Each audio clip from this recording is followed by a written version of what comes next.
Peace and love, family. Welcome to another episode of They Are Men, Not Monsters. This is a very intimate episode this evening. We'll be going into what it looks like in the black community for the average black man from a woman's point of view. And as before, what compelled me to create this series was to bring light and shed awareness on the traumas that our men experience within our community that the whole world tends to overlook and sweep under the rug like they're not human beings as well.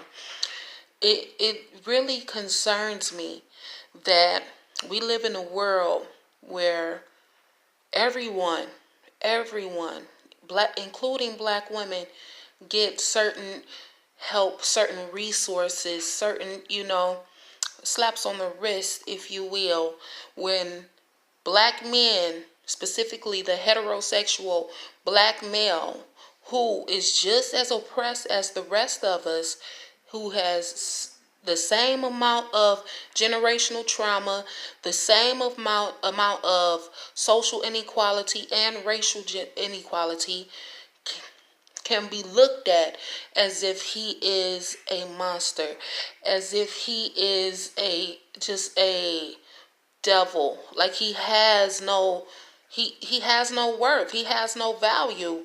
It really breaks my heart because I look at my father, I look at my brother, I look at my nephews, I look at my cousins, all these beautiful men around me, and I have to watch them suffer in silence. I have to watch them walk around like empty vessels that nobody cares about. I have to look on the same news as everyone else does and see black men gunned down in the streets like they're absolutely nothing, like they're dogs.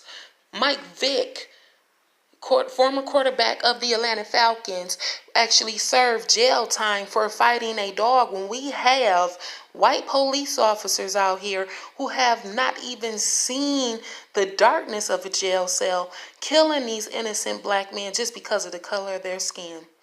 And then to go a step further, when we speak upon the inequality, the social inequality with them getting job placement, it is very blatant, the agenda to keep them without a way of financially supporting their family. So they have to go out here and sell drugs. They have to go out here and commit crimes. And 9 times out of 10, them crimes they are committing are against their own, because we're all in the same little bubble. The rat race. I always refer to the rat in the cage theory. When you have 2 starving rats in one cage and you throw one piece of cheese, what's going to happen? Those rats are going to fight each other to the death because they're both hungry for that one piece of cheese.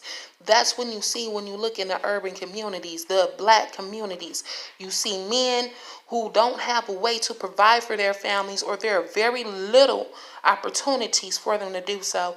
So they're killing each other. They're killing each other just so they can so they can provide for their families. 3 out of every 4 black men have a felony.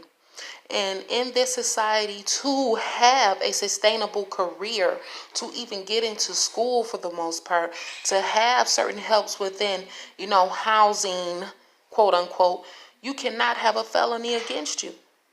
But this is all a design system, a well-oiled machine that is designed to destroy these brothers. And then they come home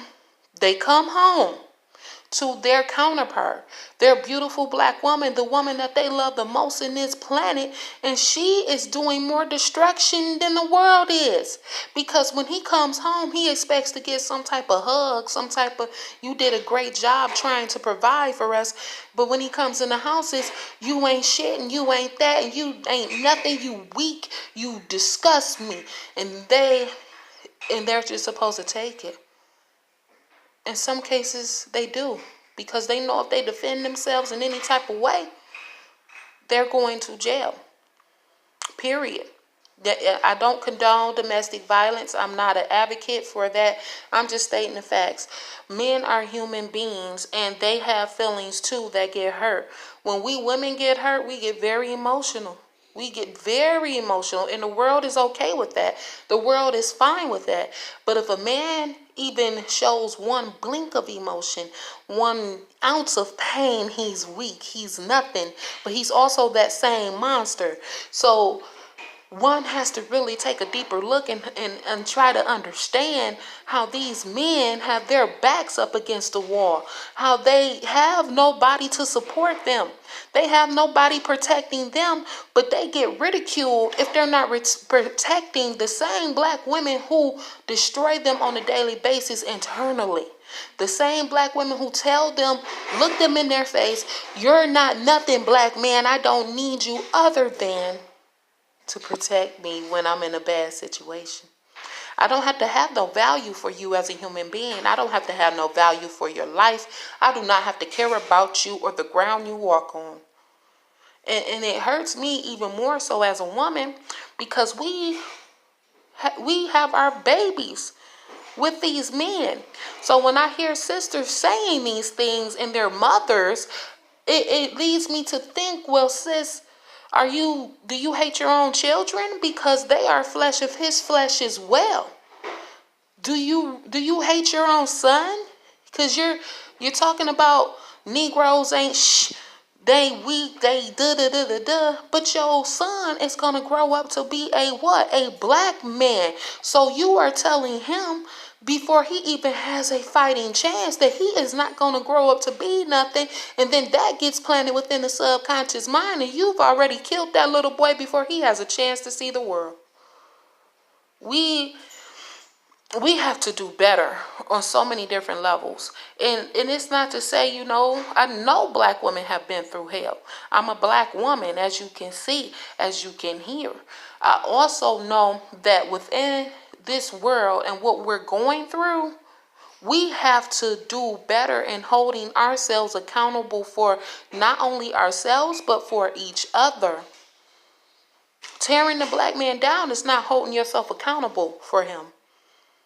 Understanding his plight and, speaking to him, speaking to the heart of the